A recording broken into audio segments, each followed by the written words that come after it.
Well, we're back here on a Sunday night with our Good and Bad of the Week podcast, aren't we, NJ? We are. It's been a fairly good week this week. You having a laugh? It's been a shit week. No, not that best, no. No, well, of course, you guys know, this is the Good and Bad of the Week podcast from the British Fist.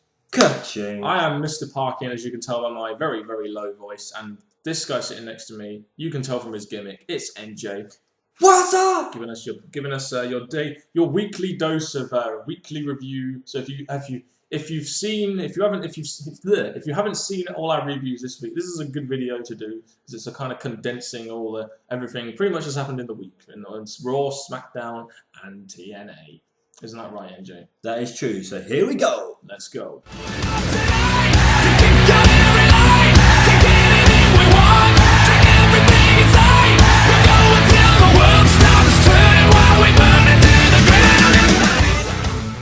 Okay, NJ, take a deep breath because we're going to be talking about Raw, and most of it is going to be a rant. So let's take a deep breath. We opened up the show with Alberto Del Rio. Yes, Alberto Del Rio. And then we got Bret Hart. And from this point onwards, it seemed really apparent to me that WWE were going to be after the cheap pops, and they weren't really going to do too much for their pay-per-view hype. Bret Hart didn't exactly do too much for the segment and for the Del Rio Cena feud really tonight on that Raw, did he? Not really. When you see Alberto Del Rio, I really thought he was going to help to give Alberto Del Rio his heel heat, but obviously it didn't seem to work out that well. No, I mean, the thing is, in this segment, you didn't really give Del Rio too much mic time. You know, you had Cena dominate the mic, and it's just like, surely you want to have Del Rio on the mic. I'm fed up of Cena dominating these segments, and they made Bret Hart. Cena wanted Bret Hart versus Del Rio, and John Laurinaitis comes out and makes it a tag team match: Cena and Bret Hart versus Del Rio and Rodriguez, and we're just like, huh? This is shit. I would have really preferred if they did have that whole Del Rio versus Bret Hart for the championship, because we all knew that somehow Del Rio would have cheated his way of winning, or it would have been a DQ. Instead, we got this horrible tag team. Yeah, I just wish that Bret Hart being there would have done something to put Del Rio over, because let's face it, this week and last week, he's been booked like shit as a champion. I really wish that they'd bring in a guy like Bret Hart to kind of put a guy like Del Rio over a little bit more or something. It could have been a perfect chance they did go through that single match, but again, the WWE seemed to have thought this was a better idea. Yeah, I mean, going for the cheap pops, that's just what it seems. They were in Canada, so I can understand the Bret Hart thing. It's just that I don't really see what he did for the actual feud it was given. So for me, it was a really bad opening segment. Yeah, I don't enjoy it that much. Nope.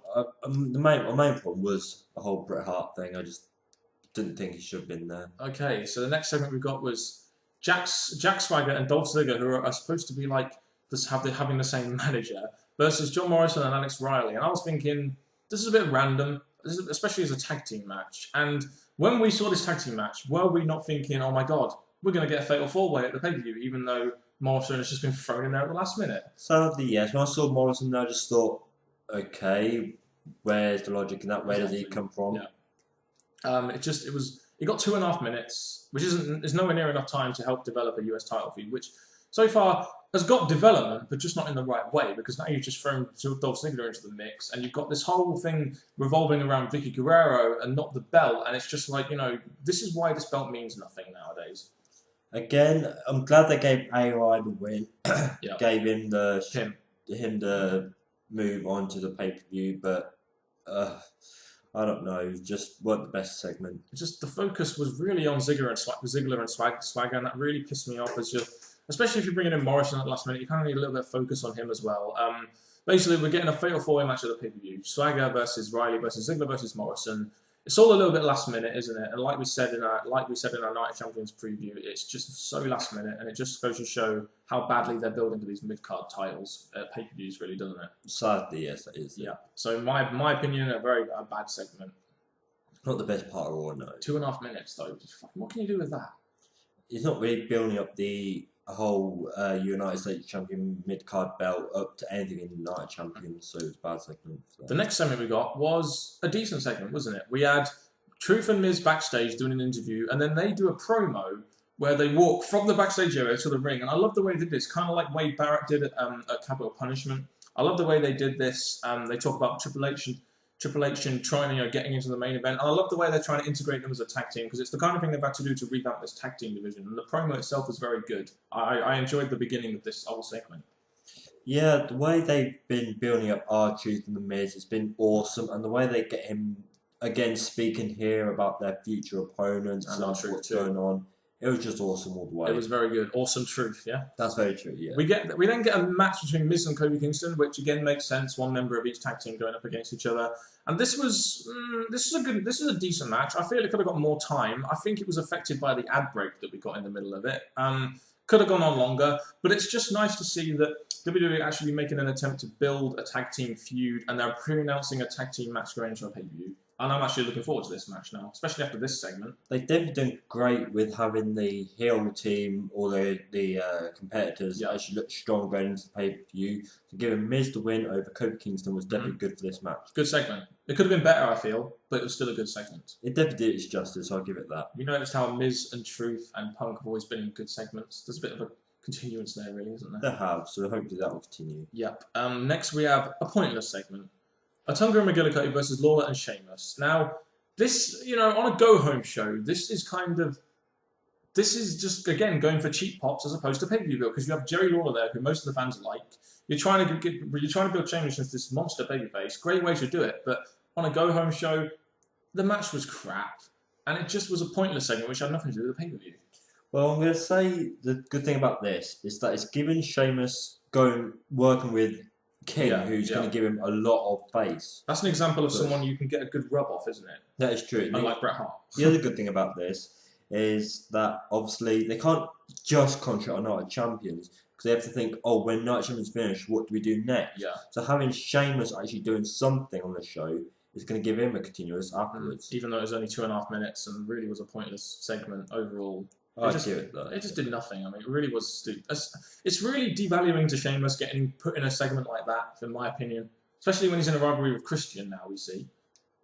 Yeah, I'll give it that. It's just that with this, he's helping out Lawler against Otunga and McGillicuddy. It's just pointless and pretty lame. But Sheamus got more pace push, so yeah, he did its justice. So I think you can tell by now this Raw is pretty bad. But what we're talking about, we've had like one good segment so far. This Raw was an epic fail, in my opinion, especially as a go-home show. And this was really shown by these next two segments we got. We had our main event, Cena and Bret Hart versus Del Rio and Ricardo Rodriguez. How bad was this match? Lame, short, and just, again, the only positive thing really was the fans got to see Bret Hart, and Cena was not in the main event. Yeah, you have Del Rio running away in this match, and it's just like, how weak do you want to book your champion? This guy, Del Rio. I thought WWE had confidence in this guy. Like I thought they had confidence in Miz as well. But there we go. And it's just, what has this match done to generate my interest in the pay-per-view? And I'm sitting there thinking, like, you've got Bret Hart in there, and the inclusion of Bret Hart is really spoiling this pay-per-view build, which really needs to be done a lot more since Alberto Del Rio missed a week ago, and they still haven't really been booking him that strongly since. No, and obviously this is their last chance, Raw, to give Del Rio his push towards the pay-per-view, and they let him down big time. Yeah. And again, it's an example of going after cheap pops rather than pay-per-view build, isn't it? I agree. They just really concentrated on Cena and Bret throughout this match. Bad segment. Bad segment. Especially with Bret Hart and Ricardo Rodriguez in there. I'm sorry. And with Del Rio running away and Cena just coming out on top. Once again, it was just so shit. I agree, but obviously from here, I don't think Raw got that much better. Well, the last two segments were alright. This segment, Vicky Guerrero versus Kelly. Worst match I've seen on Raw in a while. Because, well, let's put it this way. You have Vicky Guerrero, who's not a wrestler, and you have Kelly, who's nowhere near good enough to carry someone like Vicky Guerrero. And it's just, And I thought the whole Kelly Vicky thing finished. Because that's been going on for a while now. Vicky and Kelly have always had that hatred towards each other. Yeah. But for some reason, they carried on this Raw, which was not needed. And then you have Swagger and Ziggler coming out, and it's like, my God. You've got a Divas segment there, the one Divas segment that you're going to hype up for your pay-per-view when you go and show, and it's focused more on Jack Swagger and Dolph Ziggler, who are to do with Vicky Guerrero, and it's just like, and then Kelly gets the win, obviously, with a botched roll-up, and then Beth Phoenix tries to attack Kelly from behind and fails, and it was just like, is that it? Is that all we're going to get? And the concentration on Swagger and Ziggler was stupid, especially in a Divas segment. And the horrible thing is that, for some reason, they didn't need to come out. It was I can understand Dolph being there, because Dolph is currently still playing the role as Vicky's trainer or whatever you want to put assistant. Vicky is his manager, Yeah. So, but Swagger's come out to combine the whole Kelly's match and another rivalry going out, it just got a bit messy there. Yeah, so an epic fail in my opinion in that segment. It was, especially for the Divas title. Fucking hell. We then get Randy Orton versus Cody Rhodes. Now, this was our main event on SmackDown last week, wasn't it? But the thing I want to say about this before we get into it is that we're on Raw. Yeah. And we're getting a SmackDown main event. Yeah. So I'm thinking that something like this should be done on SmackDown and give Raw the main event. But okay, that was just the first thing we noticed. Raw did get the main event match, didn't get the actual main event itself. But my problem with this match was this really needed? You have Mark Henry obviously coming in and attacking Randy Orton after Cody Rhodes beats him, which is a surprise in itself. Could this not have been safe for SmackDown and have Cody Rhodes in an Intercontinental Championship segment on his own, trying to develop some kind of feud? You know, I'm just saying, like, you know, just a thought there maybe. That would have been a good idea. I would say it was a good match, but the whole concentration was on Mark Henry and Orton. There was only a few spots where you could see Cody Rhodes and Orton, but the main concentration was the distraction between Mark Henry and Orton. I think it really dragged out the importance of the main event. And you could see, you know, great, Rhodes won. That's a good thing for Cody Rhodes and the Intercontinental Champion. But at the same time, Rhodes is just lost in a main event segment, isn't he? And that kind of doesn't really do well for him. Even though he won the match, and I think, you know, it did very well for him as a wrestler and as an IC champion. The result was good, but I just think that the match was basically, again, you have Orton and Cody Rhodes who are having a match. Yeah. The involvement of Mark Henry, it just made the match not as worked out as it could have been. It was still good to see Mark Henry there, but I just think they could have saved this for SmackDown and have Cody Rhodes in a separate segment. But that's just my opinion. It was an okay segment, I guess. It's one of those segments which you could go either way on, really.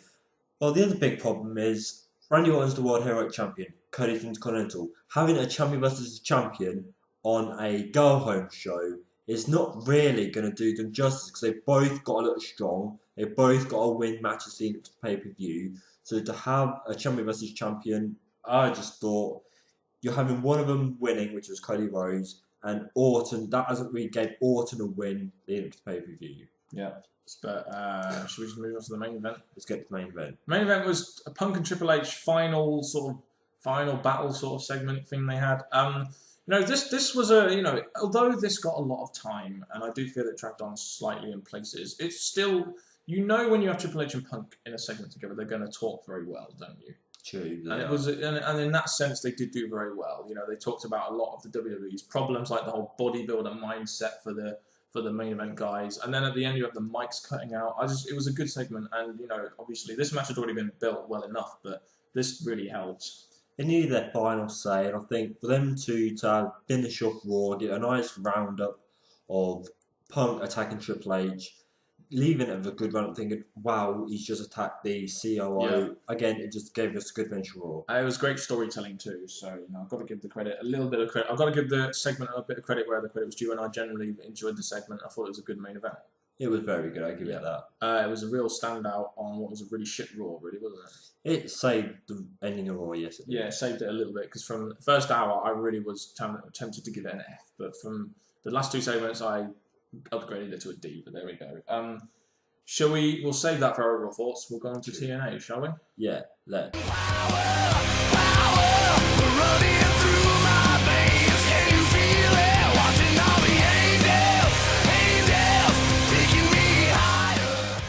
So on TNA this week, we knew that the main event was going to be Ric Flair versus Sting.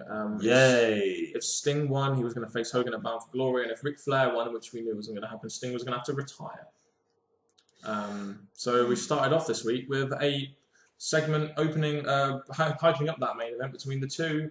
It was short, it was sweet, it did its job. It was a decent opening segment, I thought. I'll say that obviously they were announcing their match. They didn't actually touch each other because the security got involved, so it left it open for the main event. Yeah, yes. I mean, it's better than having a drawn-out Immortals set opening promo, so for that, I'll just say it was good. It definitely did just so different. It was explosive, wasn't it? It got the show started off very because it was just an explosive segment between the two, wasn't it?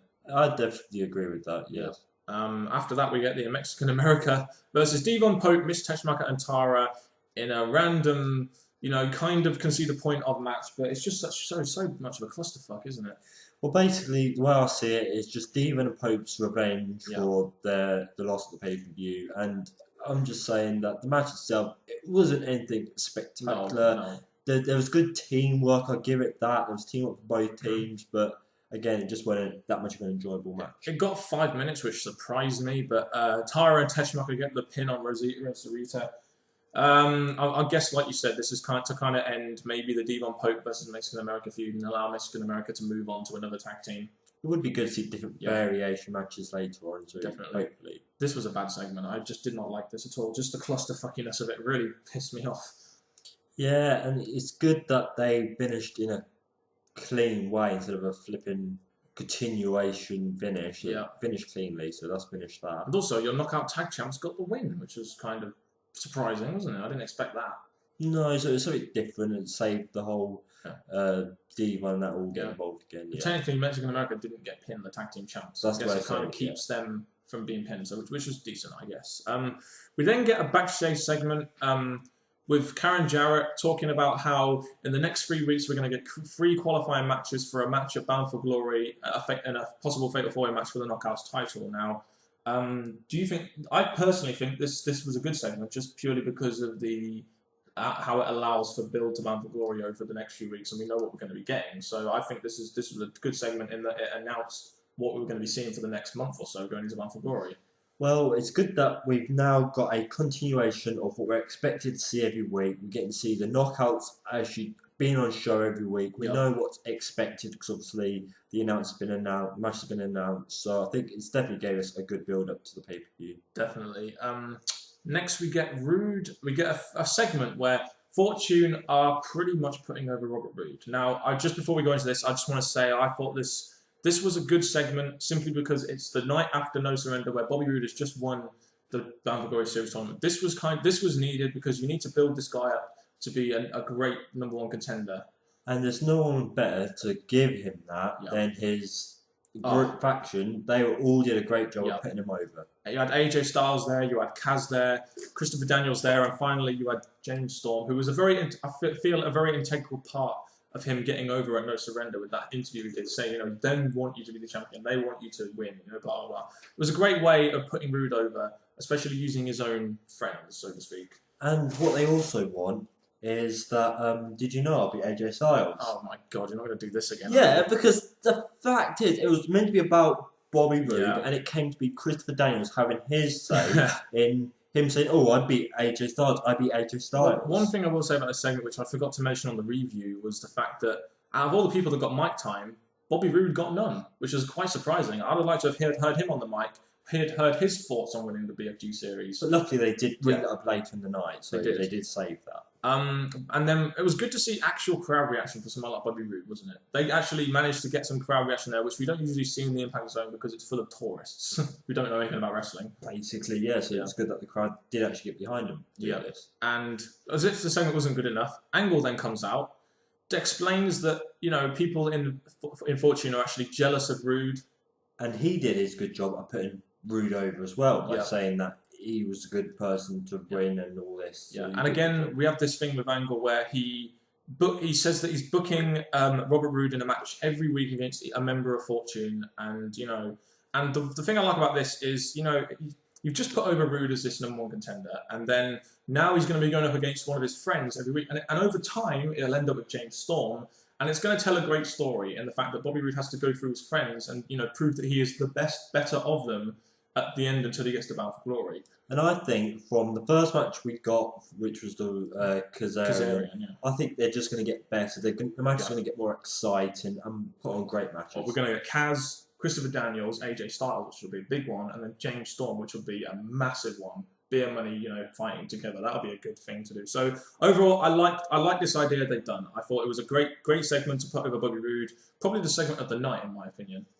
I give it that. But now the question is this actually going to lead to beer money actually becoming a part, or is James Storm actually going to be strong enough to keep their friendship going? Who knows? It's interesting, isn't it? Because it tells a great story, and two guys, the tag team that are trying to get individual goal, and they're it tells a good story. It really does. Yes. And I hope to see that as a future pay-per-view match, James Storm versus Bobby Roode. It could eventually happen. Again, it will tell a great story. But we'll go on to the Angelina versus Velvet Sky match, which was the Queen's qualifier match for the first spot in the The first spot in the Bound for Glory Series Fatal 4-Way match. And for the first Queen's qualifying match, basically they had to do it in a way that actually allows Velvet to win, but not in a a clean way over Angelina. Yeah, I mean, you have Velvet Sky winning after failed interference by Winter, your Knockouts champion. Velvet Sky in the Bound for Glory Series match for the Knockouts Championship. What do you think about that? Velvet Sky. Quite like the Kelly of the TNA world, isn't she? Yes. But the way I see it is that I don't see Velvet going all the way through. I expect her to lose in the next few or next match that she's in. The match, yeah, which will be about Glory. She's in it now, so. Oh, well, yeah. So I'm not expecting her to win. No, neither am I. I really hope she doesn't, but I have this feeling TNA might. But whatever, we know what TNA are like. So decent, but not the best of matches, I think is the best way to describe that. That's the way I would describe it too.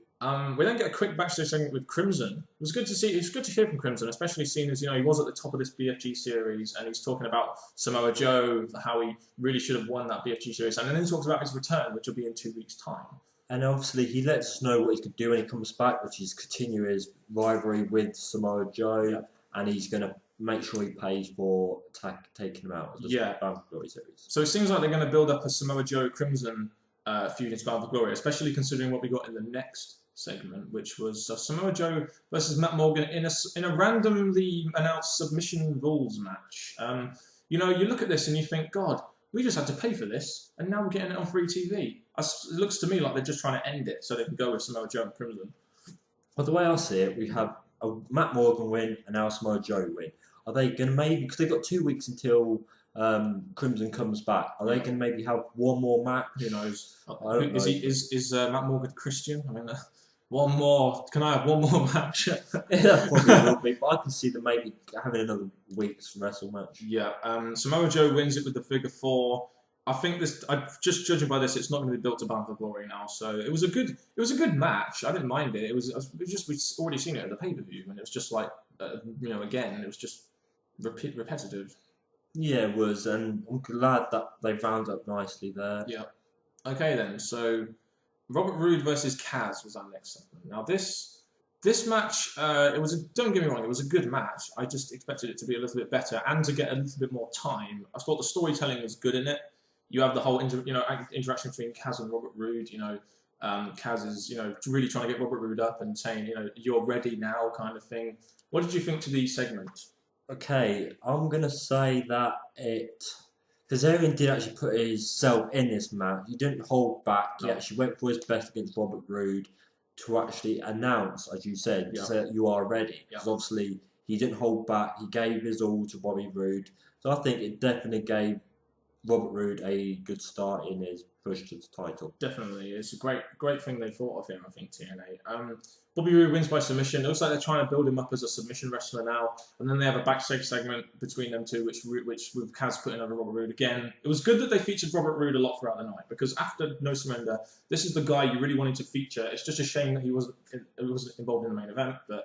There we go. Well, what we'll say is that they did give Roode his mic time backstage and said how thankful he is and how important this was to him. So hearing Robert Roode on mic after his win was just great for this show. It was. He's really won us over, hasn't he, as a singles competitor. We then get a pre-tape with Austin Aries. He announces next week he will be defending the X Division title against Jesse Sorensen, who won the number one contendership at No Surrender. And it wasn't very long. I really wish they'd have done an in-ring segment with him just to get him featured on TV because Austin Aries is a guy who I want to see every week. He's very good on the mic. I just wish they'd give him a bit more time, maybe an in-ring segment. But after Austin Aries win, I do expect him to be more involved in TNA and actually involved in the actual show than just little video packages like that. So decent for what it was. It announced the match next week, which is good. It's nice to have matches announced. They announced a couple of matches before the main event for next week, so it was good to see some hype for next week's show, which we're going to be getting now with that Queen's series and Robert Roode facing Christopher Daniels next week, etc. So main event time. We all knew what this was going to be. Ric Flair versus Sting in a who can pass out first match. No, I'm joking. Were you surprised this match got as much time as it did? For two old men and for Ric Flair, who's meant to have one more match, I think the length was a bit long, but 11 they minutes. they tried to do their best in this match. We knew this match was going to be incredibly slow. Now, when you have two wrestlers like Ric Flair and Sting, you aren't the best wrestlers now, who can't really perform. You expect them to excel in other things, such as crowd psychology and storytelling. And did you really get the feeling from this match that it was Flair's last match? You didn't, did you? Because the storytelling wasn't there. Not really. He didn't really put his body on the line. He didn't do anything spectacular in this match to give us a good feeling. They did a superplex, but that was probably the spot of the night. But it was really slow. You know, it wasn't the best of matches, obviously. You had Immortal interfering in the match, and then Mr. Anderson clearing them out, and it's just like, wow, clusterfuck to heaven, fucking hell. Well, Ric Flair weren't really going to beat Sting on his own, so for Immortal to come out and try and save his old ass, that's basically the only way this match was actually going to finish. Yeah. I will say one thing, though. Sting wins by a submission, and the match itself I didn't think was as bad as I heard it was. I didn't think it was terrible. I didn't think it was average either. I thought it was just better than I expected, because I heard it was a really bad match. We end with the whole Sting Hogan stare down, which was, you know, obviously setting up their match at Bound for Glory. Now, obviously, Sting and Hogan have this match at Bound for Glory, which now has all of a sudden come under compromise by some news that we've heard, hasn't it? It was meant to be set in stone because obviously you went through Ric Flair to get to Hogan, but now, as you just said, the match is in story, messed up now. They don't know really what's going on, but it's going to happen one way or another. Yeah. So it was I don't know. What do you think of this segment? Would you say it was bad or? I'll say it's bad. It was really slow. There was no proper feeling to it. I couldn't see a moment when I thought, oh, Ric Flair could actually win this. It was just awful for me. You know, and we'll end this segment on a question. Ric Flair, WrestleMania 24 against Shawn Michaels, or Impact Wrestling against Sting to end your career? Which one? Seriously, man.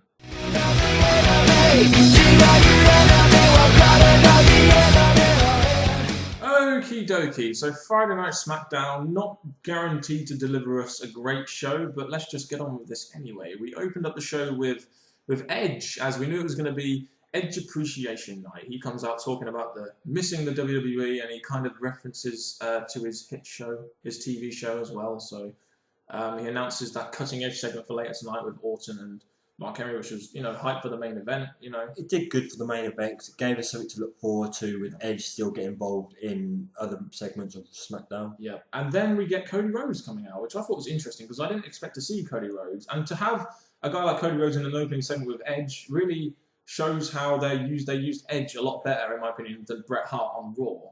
If you see what I mean. That's very true. And also they gave him a lot of mic time, which was nice to see. It's nice to see the Intercontinental Champion being featured in a segment with a guy like Edge, who is, you know, obviously now a legend in WWE. And the thing I'm going to say about Cody is that he came out and had his great time with Edge. Edge actually tried to help give Cody his heat and that. Yeah. So I think it was pretty good opener. Yeah, and then, you know, we get this whole thing with Cody Rhodes going outside, giving people the bags, and then all of a sudden Ted DiBiase comes out of nowhere and knocks Cody Rhodes out and beats on him in the ring. And I'm thinking to myself, it's Miz and A-Rye all over again. I actually really enjoyed this segment, just from the way they're building DiBiase as a baby face now, and they're actually making this rivalry, especially this late, even though it's this late, at least they're making a rivalry going into the pay-per-view. As much as I'm glad that they've actually hinted what's going to happen at Night Champions, the only problem I have now is that you've had Cody Rhodes been built up over the weeks to this Intercontinental Champ and this great guy and that, and then as soon as Ted gets involved again, Ted takes him out like that, and I'm just like, couldn't there have been a bit more of a fight between the two in the ring before Ted takes him down? I think the point of this was to see how the crowd would react. Remember how A-Rye beat on Miz, and, you know, the crowd reacted like mentally, and that showed that the crowd were kind of behind Alex Riley. And the reaction we got from the crowd for Ted DiBiase was, you know, not great, but it's still somewhat decent, and I think that's why they did it, just to see how the crowd would react to something like that. I guess it's just that I didn't get a positive feeling to that segment. Yeah. I think it might be a little bit too late to do this before the pay-per-view, but, you know, I guess this is the only real thing they had going for it, so they had to kind of do it, didn't they? Well, I guess that's the last thing they could have done. I thought it was a good opening segment, in my opinion. I thought it was very good. I enjoyed it. The segment was good, but the Cody and Ted I could have done better. I enjoyed that. I thought it was really good. Some personal opinion. Just reminds me of Miz and A-Rye, and I enjoyed that. So, Next segment? Yeah, we'll go to the next segment. Okay, we have Daniel Bryan versus Sin Cara in a match which was announced last week. As you know, Daniel Bryan wanted another rematch with a new heel Sin Cara. This match got 5 minutes. Of course, it wasn't a bad match. Sin Cara gets DQ'd after beating on Daniel Bryan continuously, showing his heel side, which really needs to be shown now because they need to establish that he's a heel because he's still getting face pops from the crowd, isn't he? That's the thing. With this match, Daniel Bryan requested it, and it's just, I thought this was going to be maybe Daniel Bryan's first win, but it was the outcome after Sin Cara got the counter 5 that actually explained why Daniel Bryan didn't get the win. Yeah, and then we have the original Sin Cara coming out, and then they have a stare down with each other, so it looks like they're going to go with this Sin Cara versus Sin Cara feud. I do question, though, you know, you have Daniel Bryan, who's the Money in the Bank winner. You're supposed to be building him up as a main eventer, and look at him. He's being used as filler for a Sin Cara versus Sin Cara feud, and it just disappoints me a lot, in my opinion. Yeah, because the thing is, Daniel Bryan's not really getting used as well as he should have done after he won Money in the Bank. Yeah, so what would you say about that segment? I'd say it was effective. The match was decent. It just had nothing to do with the pay-per-view, which I think let it down slightly. The match didn't really finish off the Hunico versus Daniel Bryan rivalry. It hasn't really rounded up nicely. There's still a chance that could possibly happen, but now we've got this whole new rivalry, which is the original Sin Cara versus Hunico.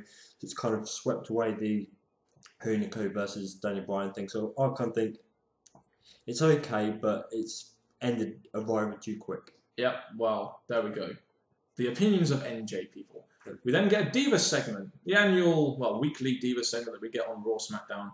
It was AJ versus Beth Phoenix. Now, there's not really much you can say about this, is there? It was a very short match. It was a squash for Beth Phoenix. Beth Phoenix gets on the mic afterwards and says she'll end the Divas fairy tale. So it was a short, effective segment, I guess, even though I think it maybe could have got a little bit more time. Of all the Divas, AJ was the best one to get squashed, and Beth Phoenix did a good job of doing that. So it gave her a win going to the pay-per-view, so I cannot fault that. No, neither can I. It was effective and short, so decent segment, I'd say, even though it was short. Pretty much. Next we get Wade Barrett and Christian versus Sheamus and Justin Gabriel. Incorporating this whole Sheamus and Christian and Barrett rivalry they have, and they have Justin Gabriel fill in for the tag team match. What do you think to Justin Gabriel finally getting a match on SmackDown? Well, look at Justin Gabriel and think that maybe he should be working more on his singles career, and obviously he's not been used as much time on TV than he should have. So being used in this match against his ex-group member, Wade Barrett, I guess it was a good match for him to be involved in. Yeah, I mean, there's obviously a lot of history there between both, all these people. So I guess, the problem is it's not, you're developing this Sheamus Christian rivalry, which I think is pay-per-view worthy, but I don't think it'll be on the pay-per-view. So on a go-home show, I guess it continues the storyline a lot, but I just argue, on a go-home show, you really want to be focusing on your pay-per-view, but, I could pick that all day. I thought the match worked quite well. The heel tag team dominating the smaller face and Justin Gabriel. Sheamus comes in and clears house. Justin Gabriel gets the pin. So you have the Sheamus continuing his babyface rise and Justin Gabriel getting a much-needed win, which he kind of needed, even though it's kind of shitting on Wade Barrett, which we really don't like here at the British Fist. Yeah, because Wade Barrett, at the moment, he keeps looking like he's going somewhere, then he's not. I'm thinking him being involved in this match was good, but I was really hoping more from Wade Barrett. Yeah. So at least this continues the Sheamus Christian rivalry, which could develop into a pay-per-view match at some point, I imagine, maybe at Hell in a Cell. So I guess it did its job there. So overall, I'd say it was a decent segment. Nothing good, but a decent segment. It was more concentrating on Sheamus and Christian. The other two were just there to build the match up a bit, so I guess it did okay for Christian and Sheamus. It's just a shame we got these next two segments. First segment we get is between a random match between Carly and Heath Slater. And the first thing I was thinking of here was, isn't that a heel versus heel match? Well, with Heath Slater being a jobber, I don't really care if it's a heel versus heel. This match wasn't even really worth talking about, was it? Not really, no. No, it was just random. Jinder Mahal interferes, and now it seems like they're going to go over Carly and Mahal rivalry after Jinder Mahal interferes and Carly gets one up on him. Don't want to see Carly as a face again. No, but it looks like they're going to do it. Jinder can't really be a face, so it's going to be a Carly face versus Jinder Mahal heel. I will say one thing though, at least, in that SmackDown Improved video we did, we said that there was a lack of storylines. Well, at least on this SmackDown, we're kind of seeing the groundwork of various amounts of storyline which might possibly not be filler on the show, which is good, which is encouraging to see, isn't it? Even if the storylines most of the storylines we don't agree with. Sure, I give it that. It's giving us something for after Night of Champions. Yeah. Yes. We then have a segment which I thought was going to be pretty good. We had R-Truth versus Evan Bourne, but before the match even started, we had this great little thing with Miz and Truth, didn't we? We're doing their remix, the "You Suck" song, which was very good. I enjoyed that. It really, again solidifies them as a tag team, which is what they really needed to do. Over the last couple of weeks, we've seen them working well together. They're entertaining. They're a heel team, but they seem to be entertaining as well.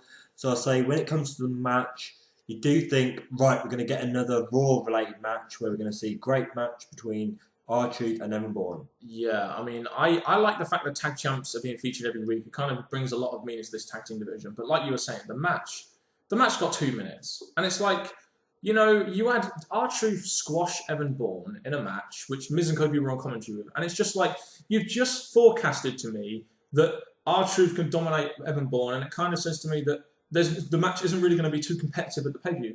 This match should have gone at least 8 minutes or 10 minutes to show that to show that they're on equal level playing field, so we can see that it's going to be a competitive match at Night of Champions. Unfortunately, with it being so short, it didn't do that, and that really, really made it a bad segment, in my opinion. Well, the way I look at it now, we have Miz, who's got a win over one half of the tag champs, and now we've got R-Truth. Even though it's short, we've still got the 2 wins over the tag champs. So now it's going to look like it's going to be a somewhat compatible match at the pay-per-view. Yeah, and even though this segment was really bad, I'm still looking forward to the match. Same here. Yeah. We then get to our main event, which was the cutting edge segment with Randy Orton and Mark Henry. Now, I know I keep repeating this, but on Raw, Bret Hart really did nothing for the Cena Del Rio feud. But at least on this segment, Edge allows Mark Henry and Orton to speak, doesn't they? And that is what that's what WWE need to do when they're bringing in someone like Edge. They need to use them to develop a rivalry or to put a guy over.